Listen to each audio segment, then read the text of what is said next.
ribosomas. Los ribosomas son las fábricas de proteínas, tanto en las células procarióticas como en las eucarióticas, ¿verdad? Entonces nos vamos a imaginar una fábrica que está perfectamente organizada.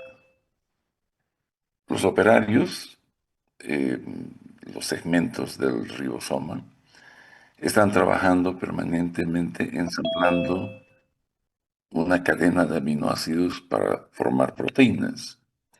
Y lo hacen pues todo el día y la noche. Y nosotros vamos a bloquear pues a esos operarios, pero no vamos a destruir la fábrica. Algo así como lo que hace el gobierno, creo, actualmente con los empresarios, ¿no? Ah, tienen algo se han debido copiar de este modelito eh, teórico de acción de estos antibióticos. Eso es lo que hacen estos antibióticos, pues bloquean, silencian la maquinaria que genera las proteínas que son vitales para que existan, pero no vuelan todo el sistema, es decir, la bacteria no muere, sino que paralizan su producción y eso va a llevar obviamente a que no sigan reproduciéndose y el organismo humano las destruye. Estos antibióticos son de importancia clínica. Ya vamos a ver, muchos de ellos son utilizados con alta frecuencia para infecciones respiratorias, digestivas, en la piel, tejidos blancos, etcétera. Es decir, tienen un espectro de acción muy interesante, una facilidad de, digamos, de acomodarse a las personas, porque hay medicamentos que se toman una sola vez al día, se adecuan muy bien al paciente, tienen efectos colaterales escasos y funcionan perfectamente. Y trabajan pues sobre gram positivos, gram negativos, atípicos. Los cubren tanto bacterias, además resistentes como intracelulares, cosa que no hacen los betalactámicos, por ejemplo. Entonces, para algunas enfermedades producidas por bacterias atípicas, este grupo es realmente de importancia.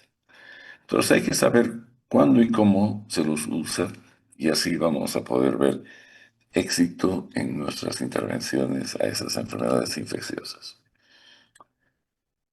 ¿Qué es lo que vamos a aprender a partir de hoy? Vamos a ver cómo actúan estos fármacos, estos grupos, como las tetracicrinas, macrólidos, etcétera.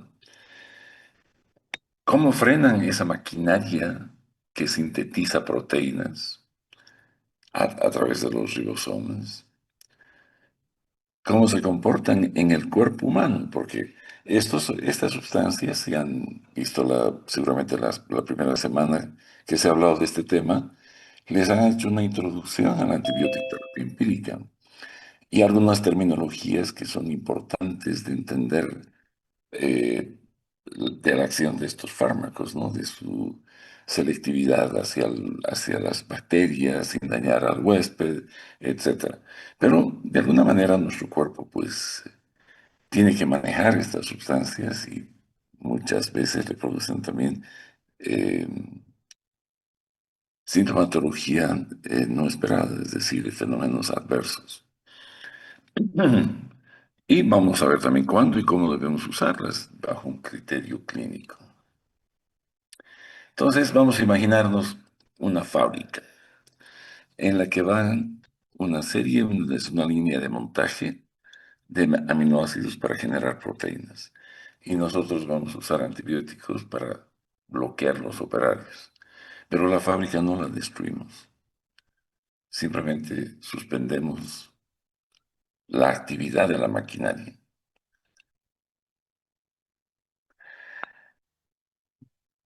No la idea es que ustedes no aprendan solo a prescribir por costumbre, ¿no? Siempre hay que pensar cuando uno está prescribiendo un antibiótico, cómo actúa, a quién ataca y qué consecuencias puede tener para el huésped. Entonces vamos a ver juntos vamos a pensar y vamos a razonar sobre el uso de estas poderosas familias de antibióticos que forman los inhibidores de la síntesis de proteínas. Es como una máquina de ensamblaje. Hay que acordarse que hay tres sitios. Hay un sitio aceptor, hay un sitio peptidil, que es el donde se almacena ya la cadena de aminoácidos ensambladas, y hay un sitio de eyección para el RNA transportador. Él transporta una molécula, cuando ya no hay que botarlo. Entonces, necesitamos un sitio aceptor, un sitio peptidil y un sitio eyector. Esto vamos a ver, esto funciona de la siguiente forma. Llega el RNA transportador, se une al sitio aceptor trayendo una molécula. Esa molécula eh, va a ser sumada a lo que ya está almacenado en el sitio peptidil. Ese movimiento se llama transpeptidación y está dado por una enzima que es la peptidiltransferasa. Y luego esto tiene que volver a su sitio. Una vez que ha ido al sitio aceptor, tiene que volver al sitio P, donde se almacena el sitio peptidio.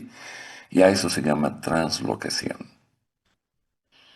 Eso es más o menos el resumen. Y vamos a ver en este gráfico que aparece en este libro de medicina de farmacología en esquemas. Ustedes ven acá, este es el ribosoma de las bacterias procarióticas, de las bacterias. Tiene su segmento 30 y el otro segmento 50S. Hay quien codifica la secuencia de aminoácidos, eso es el RNA mensajero. Ese va a actuar indicándole qué aminoácido debe ser el próximo en incorporar. Es extraído por el RNA transportador, llega al sitio aceptor, se une al sitio aceptor, la cadena que ya ha sido formada, que está guardada en el sitio peptidil, va a ser puesta encima, como ven acá. Entonces ya ha sido incorporado el nuevo aminoácido en la secuencia y ahora tiene que volver a su sitio, dejando libre otra vez el sitio aceptor y ha crecido la cadena de proteína. Y estamos otra vez al comienzo. Aquí está la cadena peptidil, va a llegar otro aminoácido, ese aminoácido va a ser incorporado, y estos dos fenómenos se llaman transpeptidación y translocación. Y esto trabaja mañana, tarde y noche. Y va produciendo cadenas de aminoácidos necesarias para las células, en este caso para las bacterias, que están en multiplicación. Es un requisito para que ellos funcionen, es que las bacterias estén multiplicándose, pues.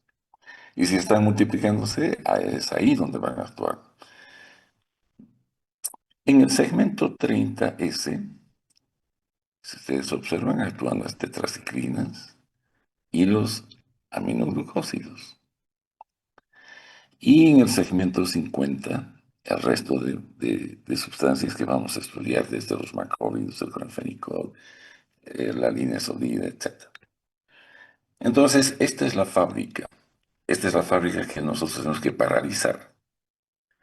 Y estos son los agentes que van a ir a trabajar sobre los operarios, que son el sitio aceptor, el sitio peptidil y el eyector. En cada uno de los grupos estos que acabo de mencionarles, que vamos a estudiar su origen, de dónde vienen estos antibióticos, cómo se los clasifican, su mecanismo de acción, qué espectro de acción cubren, qué tipo de bacterias son las que las atacan, su farmacocinética, los usos clínicos, los efectos adversos, contraindicaciones y obviamente el mecanismo por el cual podrían las bacterias volverse resistentes a estos grupos antibióticos. La forma en que se han clasificado Los inhibidores de la síntesis de proteínas son varias. Las más conocidas son de acuerdo al espectro, que no va a ser esta la forma que yo voy a desarrollar el tema. Pero quiero que sepan que también hay esta clasificación por el espectro. Si el espectro es amplio, significa que es contra gram positivos, gram negativos, atípicos, pues es de espectro amplio son las tetraciclinas, el cloranfenicol y las pleuromutilinas. De espectro moderado están los aminoglucósidos y los macrólidos.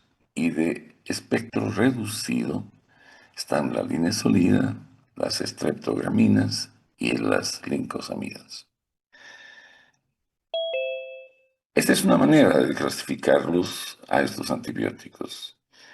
Todos ellos, independiente a su espectro, se comportan generalmente como bacteriostáticos. ¿Eso qué significa? Que inhiben la réplica. No eliminan a la fábrica, simplemente la paralizan. Entonces, para que esto suceda, la fábrica tiene que estar funcionando. O sea, tiene que estarse dividiendo rápidamente las bacterianas para que estos antibióticos actúen. De otra forma, no actúan. En células que han sido paralizadas o que no están en utilización activa, estos antibióticos no actúan. Para desarrollar el tema, iba a ser nuestra agenda, voy a usar los componentes del ribosoma. Los que actúan sobre el segmento 30S y los que actúan sobre el 50S. Hemos visto ya en el gráfico de la máquina ensambladora que el 50S es afectado por las tetraciclinas y los aminoglucósidos. Las tetraciclinas lo que hacen es inhibir competitivamente el sitio aceptor. Bloquean y no puede llegar el transportador. Y los aminoglucósidos se unen al sitio aceptor, pero lo que hacen es causar una lectura incorrecta del ADN, del RNA, y que producen proteínas tóxicas, que finalmente van a acabar con las bacterias. En el 50S están los que bloquean la translocación y otros que bloquean la transpeptidación. ¿Quiénes bloquean la translocación? Macrólidos, el inesolida, el estreptograminas y las lincosaminas. Y el cloranfenicol y las pleuromutilinas bloquean la transpeptidación o la peptidiltransferasa, que es una enzima que produce la transpeptidación. Entonces, arrancamos y empezamos con el 30S y las tetraciclinas.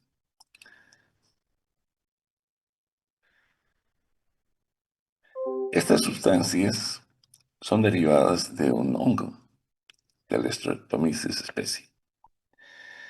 La, hay naturales como la tetraciclina y la oxitetraciclina, y hay las semisintéticas como la doxilaminociclina, y un grupo especial ligado o relacionado químicamente a las tetraciclinas que son las gliciciclinas, donde el único componente, bueno, hay otro más ahora, es la tigecyclina, que es uno de los primeros que es de este grupo, que tienen un espectro interesante y una actividad también terapéutica que la vamos a mencionar luego.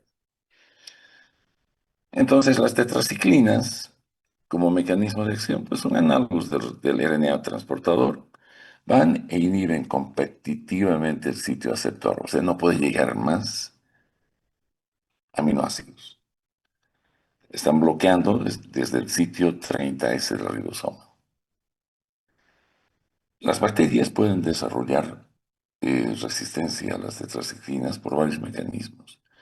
El eflujo del fármaco, es decir, es el más común, cuando vean este MC en mis slides, siempre es el más común, es que las bacterias sacan a las tetraciclinas con una bomba de flujo, activamente las eliminan de su interior. Puede haber una inactivación enzimática de la tetraciclina o que existe una proteína que protege al ribosoma de su acción. En cuanto a la farmacocinética, tienen muy buena absorción oral, una buena biodisponibilidad. La que mejor biodisponibilidad tiene es la aminociclina, 100%, seguida por la toxiciclina. Entonces, el mecanismo de acción inhibe la síntesis proteica a nivel del 30S y es una unión reversible. Vamos a ver, hay grupos que pues, se unen de manera irreversible. Impiden la unión del aminoácido del RNA transportador al grupo aceptor. A esto se conoce también como aminoacetil-RNA transportador. Su efecto es bacteriostático. Ya les he dicho, casi todos ellos lo que hacen es detener la fábrica, no la destruyen.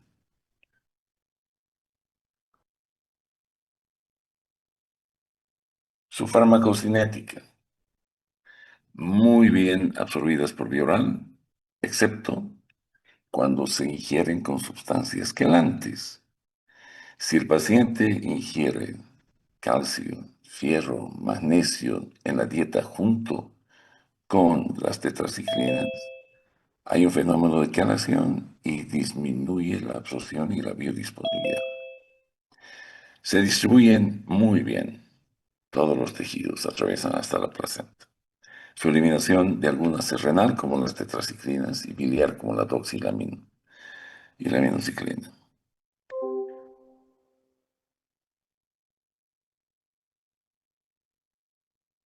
Entonces, normalmente la administración es por vía oral, en estómago vacío. No debe ser consumidas con los alimentos por ese problema que puede disminuir su absorción.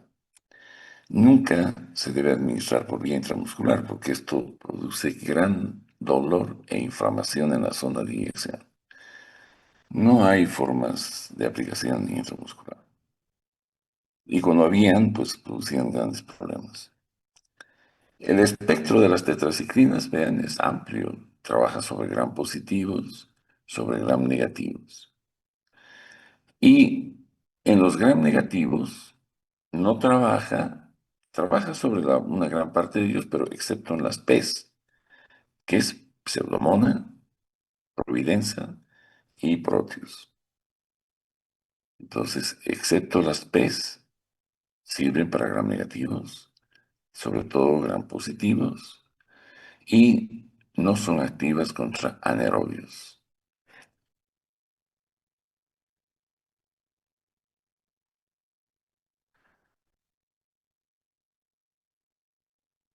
Les había mencionado que además de este amplio espectro que gram positivos, negativos y atípicos, trabaja sobre riquecias, clamidia, micoplasma, esto viene con lo típico. También sirve para tratar infecciones por bacterias resistentes, como el Streptococcus aureus resistente a la meticilina, que están de beber la anterior semana ya, sobre los enterococos resistentes a la vancomicina y algunos anaerobios, ¿no? Y sobre todo en los anaerobios, la tiaciclina.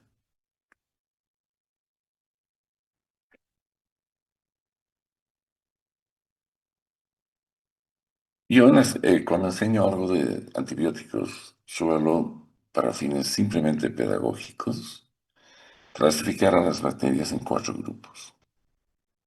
Las bacterias gram positivas aeróbicas, como signo más o como está aquí.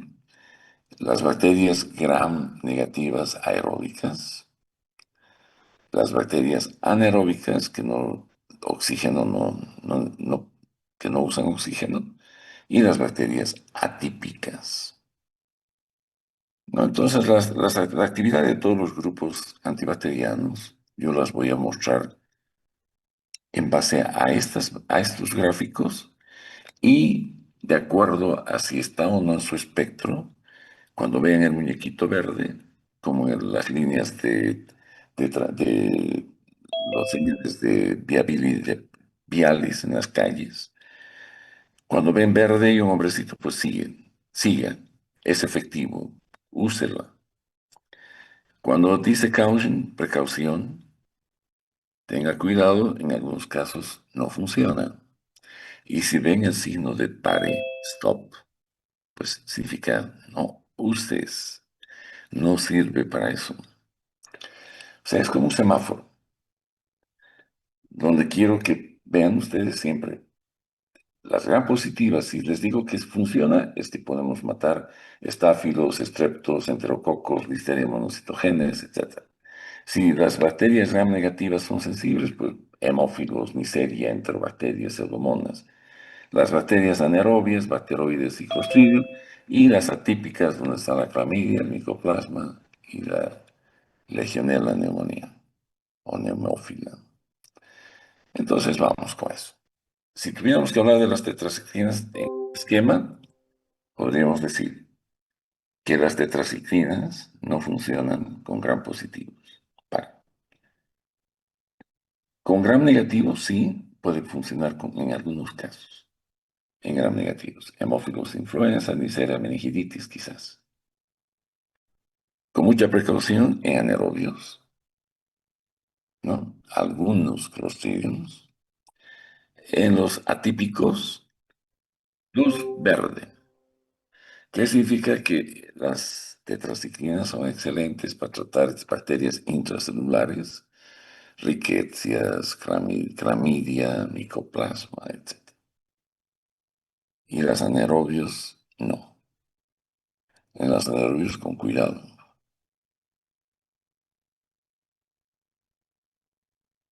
Son varias las tetraciclinas mencionadas en los libros de terapéutica y de farmacología. Muchas de estas hay en Bolivia. La minociclina es la molécula de la cual ha sido derivada estas heliciclinas, como la tigecyclina.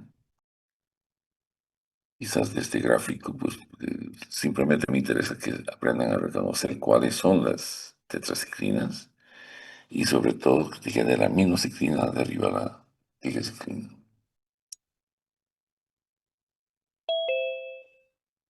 La doxiciclina es una de las tetraciclinas más utilizadas. Tiene muchos usos. Es un fármaco de elección, por ejemplo, para el Mycoplasma hominis, que es es una bacteria que produce, es de enfermedad de transmisión sexual.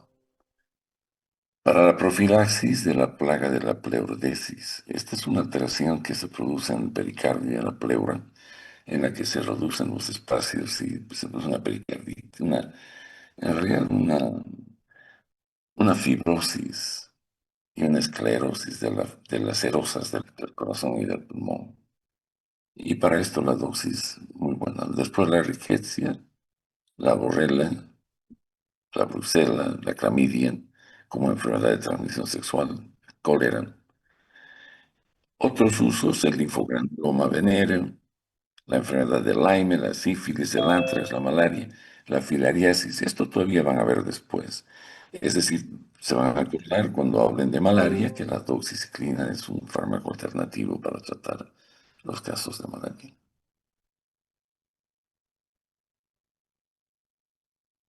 Entonces, esta- estas tetraciclinas en general nos sirven para tratar infecciones como la fiebre manchada o la de montañas rocosas, la enfermedad de Lyme que he mencionado, la brucelosis, las infecciones por clamidia, por cólera, el acné y la rosácea. En nuestro medio se usa mucha doxiciclina, por ejemplo, para el tratamiento de las personas adolescentes en las que tienen erupciones pues ya incontrolables de acné severos, ¿no? Y la rosácea.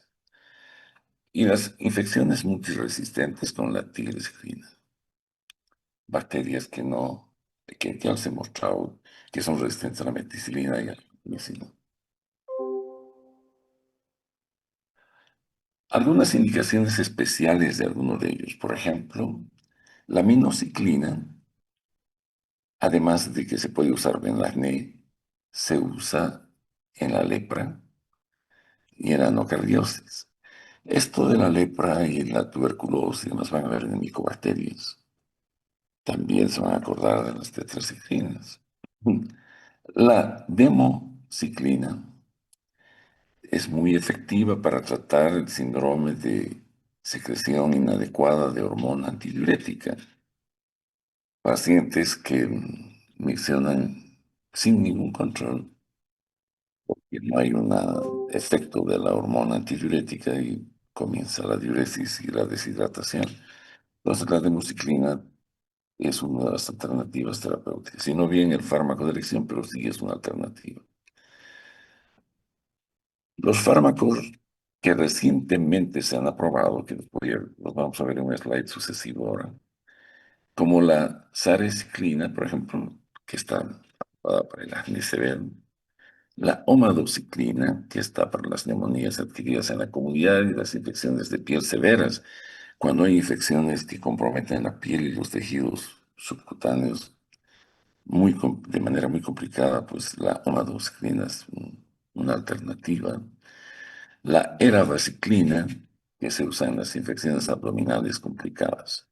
Esto está en este slide que ustedes van a revisar cuando tengan el material, donde estas tres últimas tetraciclinas que han sido aprobadas en el 2018, ¿vean? Las tres, tienen indicaciones, esto representan pues un avance en este grupo. Eh, este grupo de antibióticos ha sido uno de los primeros que han partido después de de las penicilinas, donde la eritromicina era la única alternativa que había para tratar a los pacientes que necesitaban un antibiótico contra gram positivos cuando eran alérgicos a la penicilina. Entonces, ahora cada vez se está variando, se están haciendo más agentes de este grupo con ciertas especificidades, digamos. Las infecciones intraabdominales complicadas, pues la eravacilinina. La omalaciclina, en los casos donde existe esto, estructuras de la piel infectadas muy complicadas o la neumonía adquirida en la comunidad. Y la sericiclina, que les había dicho que especialmente en el acné, ¿no? Asociadas al acné, bacterias gram positivas que ese acné vulgar que puede ser moderado o severo.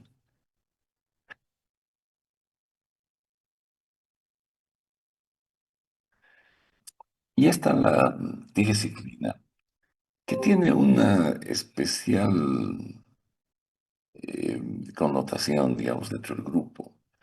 El mecanismo de acción es igual que las tetraciclinas. Si hay resistencia a este fármaco es por el flujo. No se absorbe, normalmente esto se usa por vía solo intravenosa.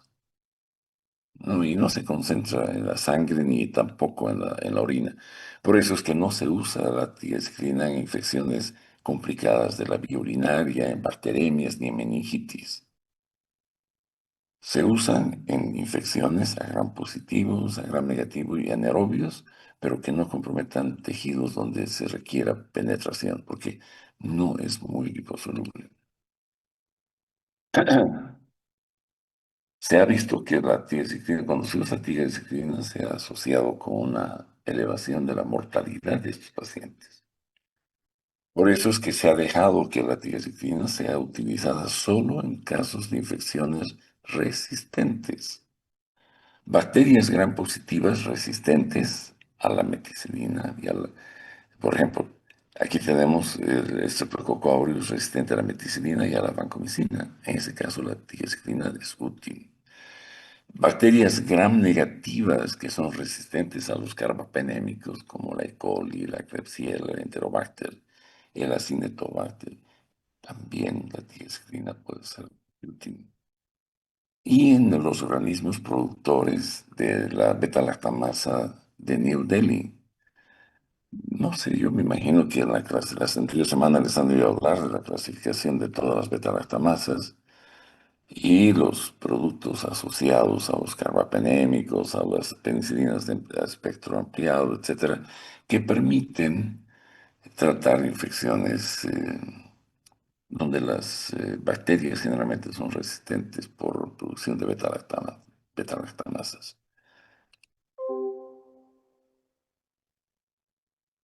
Entre los efectos adversos de las tetraciclinas en general, generalmente esta es la molestia más importante, la náusea y el vómito. Es lo más común. y es responsable para que los pacientes no se adhieran a la terapia. Puede haber esofagitis y hasta ulceraciones esofágicas cuando el paciente deglute uno de estos medicamentos sin tomar abundante líquido. No se olviden, cuando prescriban cualquier doximiciclina, siempre indiquen al paciente que debe tomar la tableta con un vaso lleno de agua y que no se debe recostar por lo menos unos 30 minutos por la posibilidad de un reflujo y la tableta esta que se pega a la mucosa esofágica y la ulcera y puede hasta perforar el esófago. Entonces espero que recuerden eso. Eh, Pueden ser nefrotóxicos, excepto la tiociclina, la doxiciclina y la minociclina. El resto, todas podrían ser nefrotóxicas con el uso prolongado.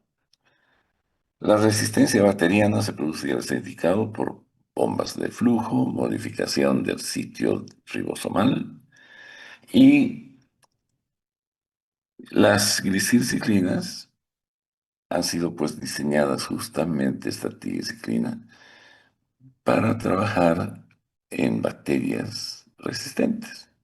O sea, han sido diseñadas para superar todas estas resistencias que podrían actuar sobre las tetraciclinas.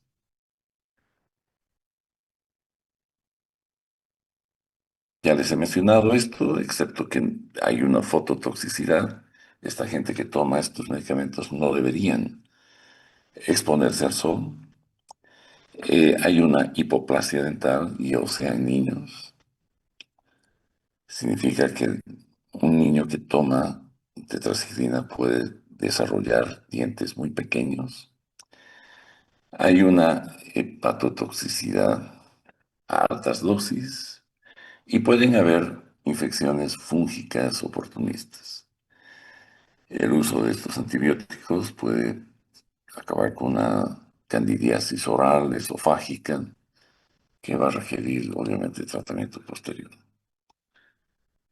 La hepatotoxicidad se ha visto que es de más riesgo cuando la mujer se trata con estos medicamentos mujeres embarazadas.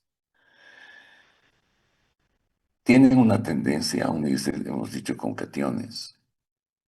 Por eso es que no hay que usarlas o tomar con leche y hay que estar con el estómago vacío. El problema es que cuando se unen al calcio, una vez que ingiere una mujer embarazada este medicamento, se va a unir pues obviamente al hueso en crecimiento del niño y estos niños nacen con crecimiento anormal y una decoloración amarillenta de sus dientes y de todos sus huesitos. Si alguna vez han visto un niño que tiene los dientes negros o muy cafés así chiquititos, es porque la madre ha tomado una tetraciclina en el embarazo. Obviamente que esos son los dientes de leche. Cuando cambian ya salen normales. Está contraindicado en el embarazo y en niños. Justamente por esto que se une al calcio. Tiene una tendencia a las tetraciclinas unirse a estos cationes, estos quelantes, ¿no? Puede haber el síndrome de Fanconi, que se presenta cuando las tetraciclinas están expiradas. Es muy, es una costumbre en Latinoamérica guardar los medicamentos y tratar de extrapolarlos después, ¿no? Decir, ah, me dieron esto contenía, vos también toma lo mismo porque creo que tienes lo mismo. Hay que fijarse siempre si las tetraciclinas tienen o no fecha de expiración y si esa fecha de expiración ya pasó, pues hay que botar a la basura, desecharlas, porque puede ocasionar el síndrome de Fanconi. Puede haber el pseudotumor, este síndrome pseudotumoral cerebral. Es un síndrome que simula la existencia de un tumor con signos de focalización y todo. Puede haber fotosensibilidad, puede haber un efecto eh, que se usa terapéuticamente como es la democlociclina. Cuando existen pacientes que tienen una secreción inadecuada de la hormona antidiurética. Son inhibidores del receptor de la vasopresina y sirven para tratar esta diabetes insípida, que es la que se llama también síndrome de secreción o acción inadecuada de la hormona antidiurética. Puede haber eh, una toxicidad vestibular con aminociclina. Más es con otros, que vamos a ver como los aminoglucósidos, la streptomicina, que producen sordera por lesión vestibular.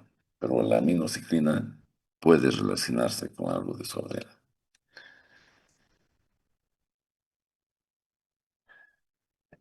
Entonces, las tetraciclinas contraindicadas en el embarazo, la lactancia, en niños menores de 8 años y no deben combinarse con leche, antiácidos o hierro. Todos ellos son quelantes, se unen y no se absorbe y vamos a tener baja biodisponibilidad y fracaso terapéutico. Muy bien. Ese es el primer grupo de inhibidores de la síntesis de proteínas. Ahora vamos a ver a los aminoglucósidos, que seguramente ya los han escuchado. Estos que hacen se unen al sitio aceptor del RNA transportador y causan una lectura incorrecta del RNA. ¿Y qué hacen? Inducen a la producción de proteínas tóxicas. Entonces vamos a ver los aminoglucósidos. Estos derivan de dos hongos, del Streptomyces y de la Micromonospora. Y están aquí abajo, como derivan del Streptomyces, por eso el primer fármaco fue la streptomicina, porque derivaba de estos, ¿verdad? Y allá además después la tobramicina, la paranomicina y la neomicina. Y dentro de los micromonosporas están la gentamicina, la amicacina, la netilmicina y la plasomicina. Todos estos son los aminoglucósidos, que algunos de ellos ya han debido ser, especialmente la gentamicina, que es uno de los que más se usan, y dentro de los programas de tuberculosis está la streptomicina, creo. La neomicina también se la usa en gastroenterología para preparar o esterilizar el colon o para tratar pacientes que tienen encefalopatía epidural. En la actualidad hay antibióticos mejores que la neomicina, pero se usaba. El origen, como les he dicho, derivan del Streptomyces y la micromonospora, ¿no? Hay naturales y semisintéticos. Los principales ya les he mencionado, son esos que aparecen ahí. Estos, por ejemplo, hacen unión irreversible a diferencia de las tetraciclinas, con el 30, con la subunidad 30S del ribosoma, inhibiendo la síntesis de proteína que causa lectura errónea. Son bactericidas, a diferencia del resto, todos los demás son bacteriostáticos. Y tienen una especial forma de ingresar a las bacterias. Hacen por un transporte activo dependiente de oxígeno, que esto ya estará seguramente sonando para algunos de ustedes ya como una condición especial para actuar. Necesitan oxígeno. Entonces no actúan sobre los anaerobios. Una bacteria anaerobia no tiene oxígeno, no usa oxígeno y nunca vamos a poder matarla con un fármaco como estos. En este dibujo trato de mostrarles, es una bacteria gram negativa. Hay un potencial transmembrana que transporta el antibiótico al interior a través de unas porinas. Pero para que estas porinas funcionen y haya este potencial, necesitan ATP y oxígeno. Y así es que entra dentro y produce esa acción sobre el ribosoma. Y son bactericidas que producen proteínas tóxicas. Pero es obvio que no van a trabajar sobre los anaerobios porque necesitan pues oxígeno.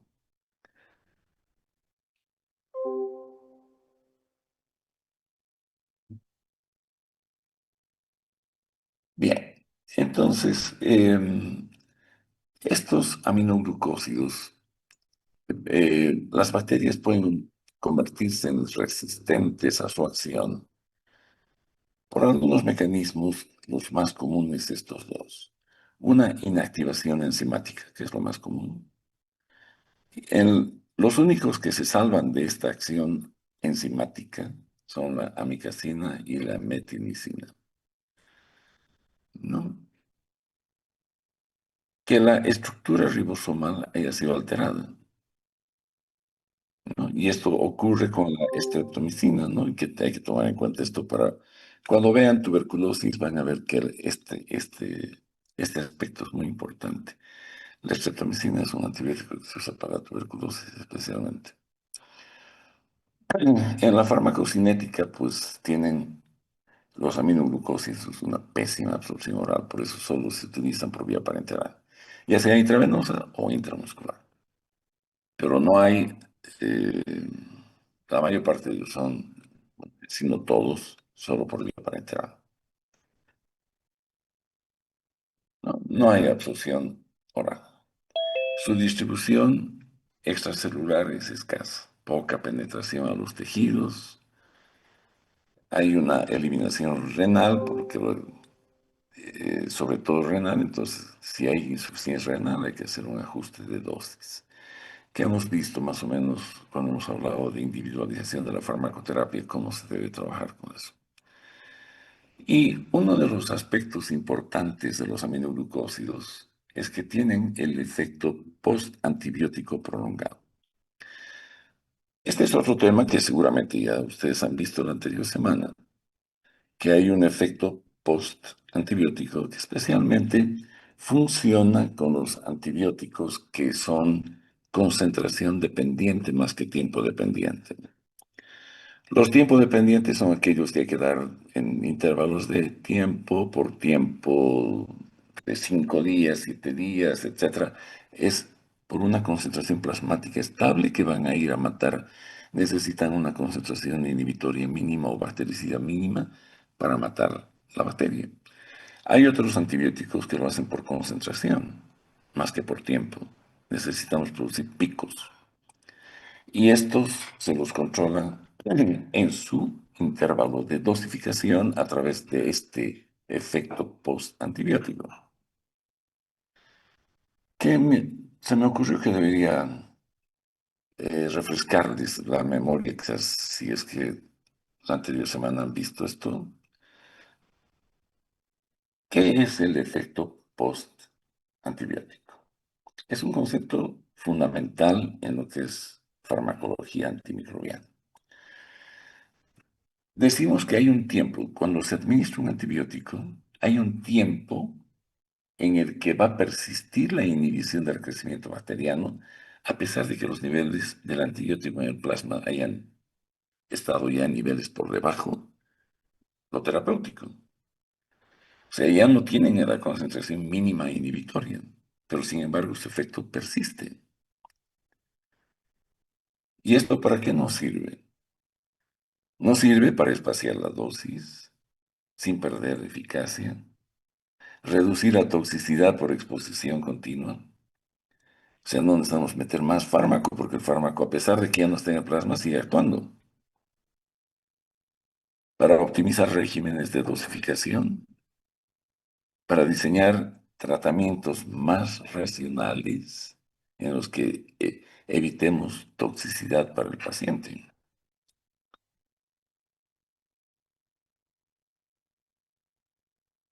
Hay antibióticos que tienen este efecto postantibiótico prolongado. Y dentro de esos están los aminoglucósidos que estamos hablando. Están las fluorquinolonas, que las van a ver la próxima semana, me imagino. Y los carbapenémicos, que ya los han visto, como el imipenem, el meropenem, etc. Ahora yo estoy mencionándoles los aminoglucósidos, donde está la gentamicina, la micacina. La próxima semana verán las fluorquinolonas, donde está la cipro, la levo, etc. Todos ellos tienen, frente a eh,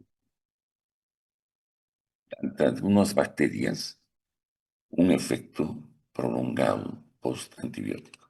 Hay otros que tienen un efecto muy corto o nulo, no hay. Muchos antibióticos no tienen este efecto postantibiótico, como por ejemplo los betalactámicos que han estudiado la anterior semana también. Ahora, ¿cuál es el mecanismo por que se produce? Pues no se sabe completamente la verdad. Parece ser que que persisten las lesiones subletales y las bacterias deben recuperarse en algún tiempo para volverse a multiplicar. Hay necesidad de un reequilibrio de la maquinaria proteínica, esa maquinaria que produce proteínas en la bacteria, no un tiempo que tardan las células para reaccionar, pues para replicarse. Entonces hay varias teorías, pero no se sabe exactamente por qué, pero hay un tiempo en el que ya no hay el antibiótico, pero las bacterias no se multiplican todavía. Y el tiempo en que tardan para multiplicarse, ahí es cuando debe darse una nueva dosis del antibiótico. A ver, un caso clínico, ejemplo. Tenemos un paciente que tiene 28 años, una mujer que tiene una pielonefritis aguda. Es una infección urinaria complicada con infección renal. Se decide darle gentamicina intravenosa, se le da y en 48 horas está muy mejorada, ya casi sin síntomas.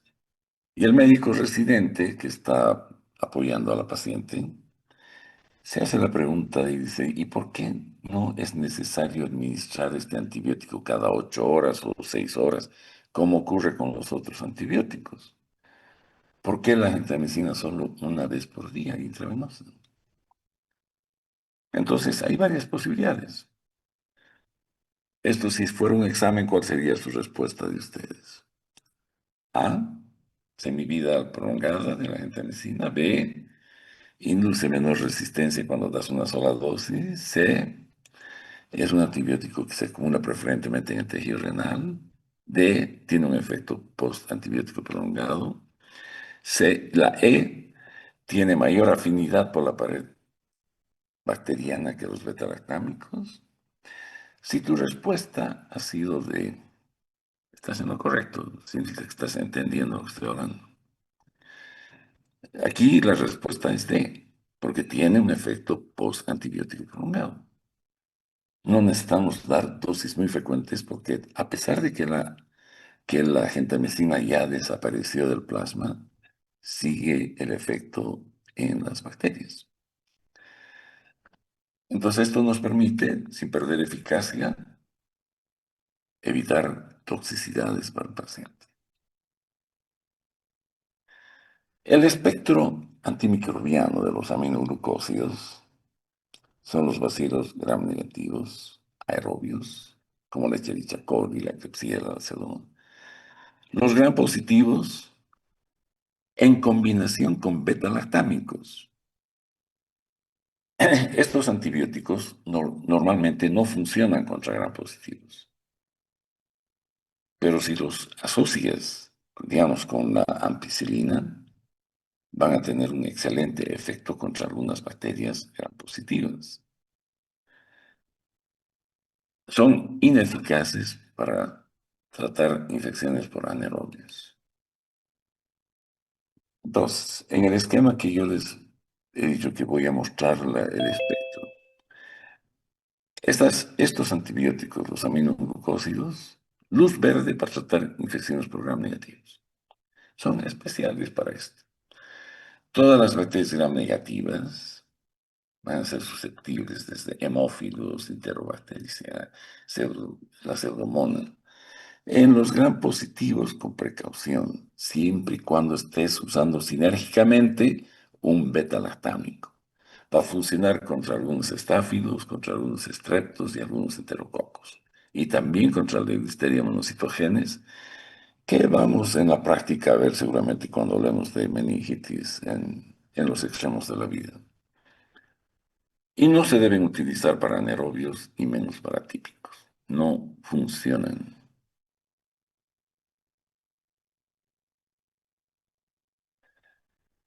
La estreptomicina, más que la gentamicina, es el fármaco de elección para tratar la tularemia, ¿no? Esta es una infección producida por la Francisella tularensis, que es una enfermedad de los conejos, de las liebres, y que se transmite al hombre cuando es cazador de estos bichos. Y normalmente se usa la estrepto combinada con alguna tetraciclina. Y también sirve para tratar infecciones por gram negativas resistentes. Eh, si hay inactivación enzimática, pues, en las pseudomonas, el enterobacter y los acinobacterios. Y no, y se puede utilizar la amicacina y la metimicina cuando hay esta inactivación, si hay esta inactivación. La estreptomicina, la amicacina, la caprimicina y la canamicina son segunda línea en la tuberculosis. O sea, esto les va a servir saber para cuando estén estudiando el tratamiento de la tuberculosis. Y van a ver el programa nacional y cuáles son los fármacos que se usan para la tuberculosis no resistente, la multiresistente y la muy resistente a todos unas combinaciones especiales y más que. Entonces, los usos clínicos de los aminoglucósidos son la sepsis, la neumonía por gram negativos, la endocarditis enterocócica, esto asociado con ampicilina. En la tuberculosis, la estreptomicina. En las infecciones del tracto urinario complicadas, la gentamicina es ideal. Y la neomicina, como les decía, que es una alternativa para descontaminar intestinos prequirúrgicamente. Cuando vas a operar colon, por ejemplo, intestinos, resecar un megacolon o un cáncer de cualquier motivo de resección intestinal, se hace una preparación de limpieza y luego de descontaminación con neomicina para disminuir la probabilidad de infección si hubiera dehiscencia de puntos. No hay una infección tan multibacteriana. Las posibilidades de infección disminuyen.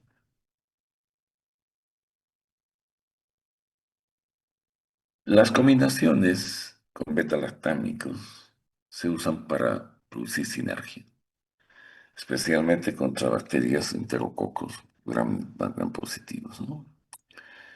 Hay que monitorear siempre los niveles plasmáticos si se va a usar por mucho tiempo.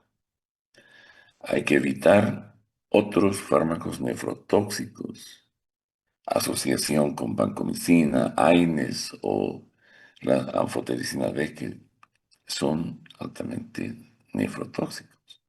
Pues no hay que usar, pues ya les he dicho que producen nefrotoxicidad. Algunas, eh, algunos de estos fármacos que tienen especial connotación, la plasmicina, si bien no hay en nuestro país, en otros países la están usando con éxito para tratar infecciones urinarias complicadas, con pielonefritis, por ejemplo. La tobramicina es el fármaco que tampoco lo tenemos, pero se usa por vía inhalatoria para pacientes que tienen fibrosis quística y se sobreinfectan con pseudomonas y hacen neumonías. Y es mucho más efectiva que la gentamicina o streptomicina. Y la neomicina, que también les he dicho que es para desinfectar, si quieren, o preparar un colon para cirugía. Además, esa misma acción no sirve cuando es dada por vía oral o por vía parenteral porque es muy tóxica, para esterilizar el intestino para evitar la producción de amoníaco por las bacterias. La encefalopatía hepática es producida por acumulación de amoníaco en sangre. Entonces, las bacterias que generan este amoníaco en el intestino son eliminadas con la neomicina. En la actualidad se prefiere hacerlo con la rifaximina, que es un antibiótico que seguramente les han mencionado también, me imagino. Bien, entonces hay algunas complicaciones que hay que acordarse siempre de estos antibióticos. La nefrotoxicidad es reversible. Eso, acuérdense, Si tienen un paciente que va a recibir un aminoglucósido y comienza a subir su creatinina y parece ser que estamos afectando el riñón, este es reversible. La que más daño produce es la neomicina y la que menos produce es la streptomicina en cuanto a nefrotoxicidad. En la ototoxicidad es lo grave, es irreversible. Si dañas ya sea la parte auditiva o vestibular, pues es irreversible, el paciente se va a quedar sordo. El máximo daño en la parte auditiva lo producen la candomicina, la amicacina y la neomicina. Esta neomicina es muy tóxica por esto. Y la vestibular es producida por la streptomicina. Y el menor daño en cuanto a ototoxicidad se refiere es la metilmicina. La metilmicina no, no existe en nuestro medio, pero es la que menos daño produce de todo este grupo. Entonces, ya saben, nefrotoxicidad reversible, la nefrotoxicidad reversible, la ototoxicidad irreversible. Además, hay un bloqueo neuromuscular. Esto, luego voy a mostrarles que un slide, está asociado pues a empeoramiento de algunas condiciones clínicas como la miastenia gravis, etc. Producen una parálisis muscular que empeora el cuadro clínico. Están contraindicados estos antibióticos en el embarazo. La resistencia bacteriana, pues enzimas que modifican. Estas enzimas pueden ser acetilasas, adenilasas y fosforilasas, que son las que destruyen a, a los aminoglucósidos. La mutación del ribosoma en la que llega el aminoácido ya no funciona. El sitio A ha cambiado su estructura y ya no va a ya no va a poder actuar allá. Y una reducción del transporte activo significa que esa potencial transmembrana pues ya no es el que va a transportarlos al interior. Les decía que esa toxicidad neuromuscular, esa parálisis, es una parálisis muscular, una relajación no despolarizante, es una acción sobre el receptor neuromuscular con disminución de la actividad de la acetilcolina. Y la que más produce este efecto es la neomicina. Y la que menos produce es la tobramicina. La gentamicina, si se administra por vía intraocular, produce maculopatía y ceguera. Antes, la oftalmología, pues han usado la gentamicina. Ahora se usa solo en gotas para infecciones conjuntivales y demás. Cuando se hace, estoy hablando de oftalmología, ¿no? Pero antes se administraba pues intraocularmente, pues producía maculopatía y ceguera en los pacientes y además irreversible. Antibióticos, ya saben, el embarazo. Bien, y para terminar la charla, ¿qué hora es? Está bien, voy a hablar sobre los macrólidos.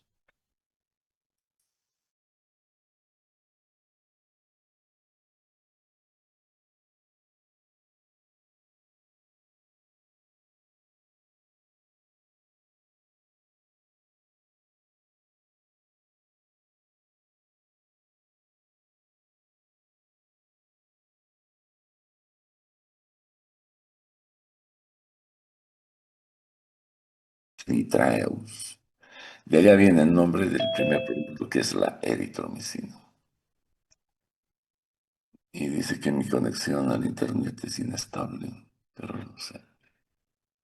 Bien, entonces,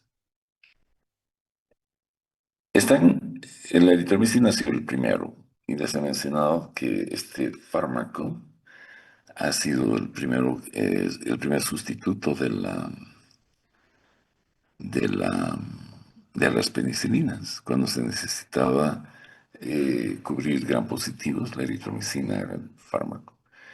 La claritromicina, la citromicina son nuevos fármacos, y un grupo que está relacionado químicamente a eritromicina es el único representante que tiene este grupo, que tiene uso limitado, pero especial y útil en algunos casos. Vamos a ver estos macrólidos. Inhiben la translocación a nivel del 50S. Su mecanismo de resistencia, pues se puede alterar la estructura ribosomal donde actuaban y ya no actúan. Hay un eflujo, también puede ser causa, una inactivación enzimática o la producción de un gen que se llama el ERM. ¿Qué va a cerrar ahorita en una hora más? Hora y media. Liliana, estás con micrófono abierto. Bueno, entonces, eh, vamos ahorita a hablar de esto. Este gen ERM es una metilasa que da resistencia a a la eritromicina. El espectro de estos, pues, gram positivos, Streptos, el Corynebacterium, estos, como les decía, son los sustitutos número uno de los beta-lactams, de las penicilinas contra gram positivos. Luego, contra gram negativos, el pertussis, las micobacterias, la bartonella, el campylobacter. Y en los atípicos está la clamidia, el micoplasma y la legionela. O sea, son antibióticos de amplio espectro. ¿No? Miren, gram positivos, gram negativos y atípicos. Inhiben la síntesis de proteínas uniéndose al 50S. Impiden la translocación del péptido. Ese movimiento del sitio del sitio aceptor hacia el peptidil, ¿no? Esa es la translocación. Son bacteriostáticos, tienen un ligero efecto postantibiótico. En su farmacocinética podemos decir que tienen buena absorción oral. La eritromicina se inactiva en medio ácido. Por eso es que viene en cápsulas con protección entérica para que el ácido clorhídrico no la desnaturalice. La claritromicina y la aritromicina tienen mejor tolerancia al ácido.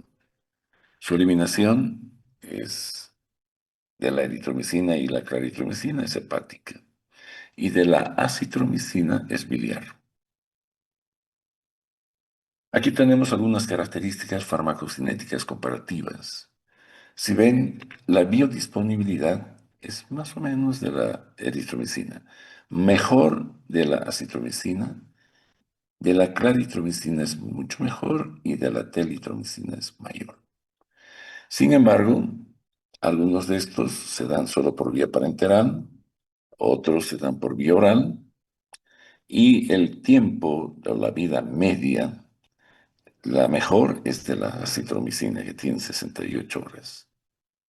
Esto nos permite hacer una dosificación una vez al día, al igual que la telitromicina que tiene 10 horas y también permite dar QD cada día, una dosis. Las demás son de administración BID y KIT. Miren, la eritromicina hay que dar KIT 4 veces cada 6 horas, esto cada 12 horas.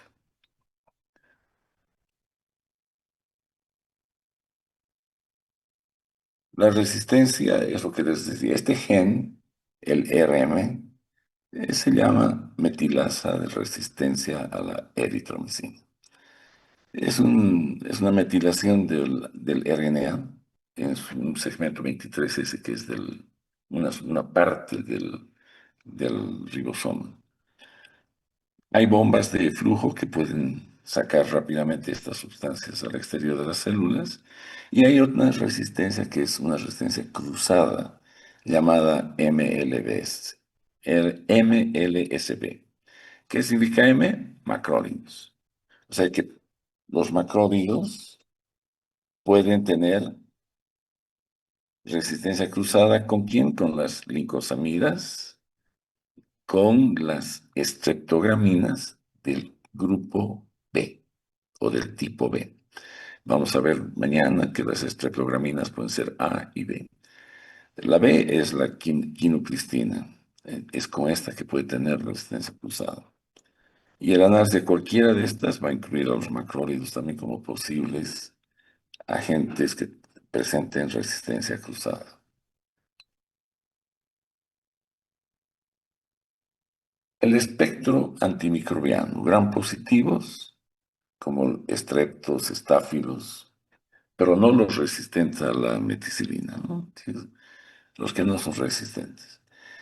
Estos macrólidos actúan sobre las bacterias atípicas, Mycoplasma, Clamidia, Legionella, y se han vuelto en la actualidad los fármacos de primera línea para tratar, por ejemplo, la neumonía adquirida en la comunidad. Si bien antes el neumococo era el agente causante, en la actualidad son las bacterias atípicas. Entonces, el manejo ambulatorio en pacientes que no tienen riesgo o no muestran signos de shock séptico se hace en base a macrólidos como la acitromicina, ¿no? Que tiene una muy buena cobertura, además para gram negativos. Este es el espectro de los macrólidos. No tiene luz verde en ninguno, pero sí se puede usar con precaución contra gram positivos, gram negativos y contra los atípicos. Y aquí tienen mencionados los que hemos visto, los atípicos. Y hay algunas micobacterias y espiroquetas también que responden al tratamiento con macrólidos, ¿no? El Treponema pallidum, por ejemplo, la Borrelia burgdorferi, como espiroquetas, ¿no? Y como micobacterias, el Mycobacterium avium, el Mycobacterium leprae.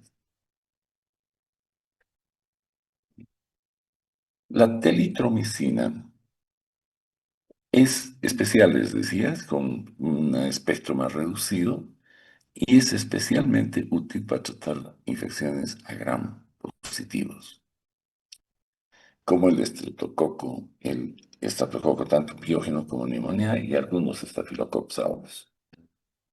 Y los demás con precaución en los gram negativos y en los atípicos, y no en los anaerobios. Entonces, los usos clínicos de los macrólidos, infecciones respiratorias, tosferina, clamidiasis, Helicobacter pylori, ya van a ver en la parte de farmacología clínica, cuando hablemos de esquemas para erradicar el Helicobacter pylori, la claritromicina está metida siempre. Es una alternativa a las penicilinas, ¿no? Y sirven para tratar la neumonía típica, como lo que les decía. La eritromicina es pues el fármaco de elección para tratar el pertussis, la difteria, la profilaxis de la fiebre reumática cuando el paciente es alérgico a la penicilina.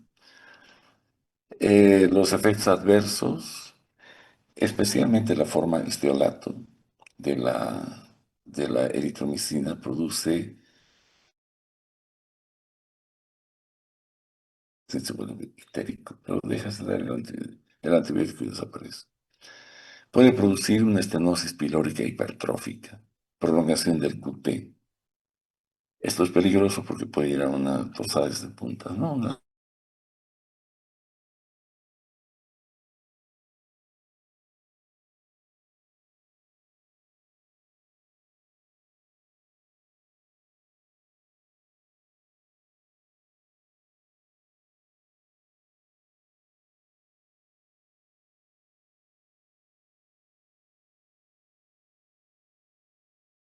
Y el paciente, estás tratándolo por una infección y comienza a tener diarrea, entonces es un efecto adverso.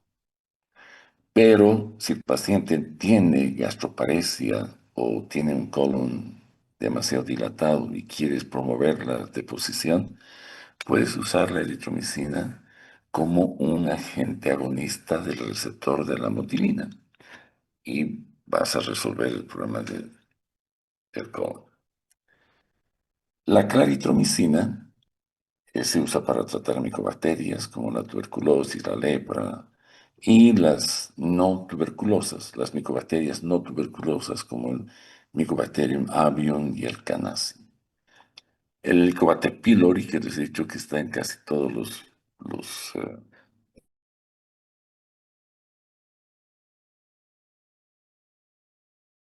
es la de mayor duración, casi 68 horas de vida media. Entonces eso nos permite una dosificación diaria muy segura. Es el fármaco de elección en las neumonías atípicas causadas por clamidia, micoplazas atípicas, ¿verdad? En los campylobacter, en el chancroide, el cólera, la clamidia como enfermedad de transmisión sexual, especialmente en el embarazo, segura. En el cólera, en tanto en mujeres embarazadas como en niños, en la tifoidea es una alternativa, no es lo mejor actualmente. Seguramente les han hablado la anterior semana que la cefixima, que es una cefalosporina de tercera generación que se da por vía oral, es el fármaco de elección para tratar la fiebre tifoidea. La telitromicina está indicada para las neumonías adquiridas en la comunidad, bacterias gram positivas. El problema que tiene es hepatotoxicidad y además actúa en el receptor neuromuscular, empeorando la miastenia gravis. Y cuando se asocia con otros fármacos que hacen lo mismo, es peor, como los aminoglucósidos, la coristina o la clindamicina. Tiene este medicamento alta afinidad para unirse al 50S y es efectiva en la resistencia a los macrólidos. Si hay resistencia a macrólidos, la telitromicina lo hace muy bien. Efectos adversos de los macrólidos: gastrointestinales, náuseas, vómitos, diarrea, prolongación del QT, arritmias que pueden llegar a ser mortales, hepatotoxicidad, la eritromicina, la esteolatos, que les decía que produce la colestasis, la ictericia colestásica. Hay hipersensibilidad que es rara. Y dentro de las interacciones medicamentosas, la eritromicina y la claritromicina inhiben la citocromo P3A4.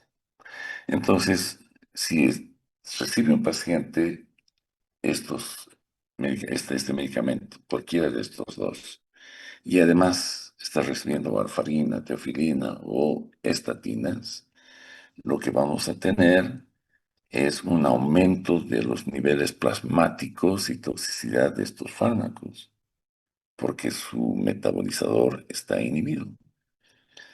La citromicina tiene menor riesgo de interacciones de tipo metabólico.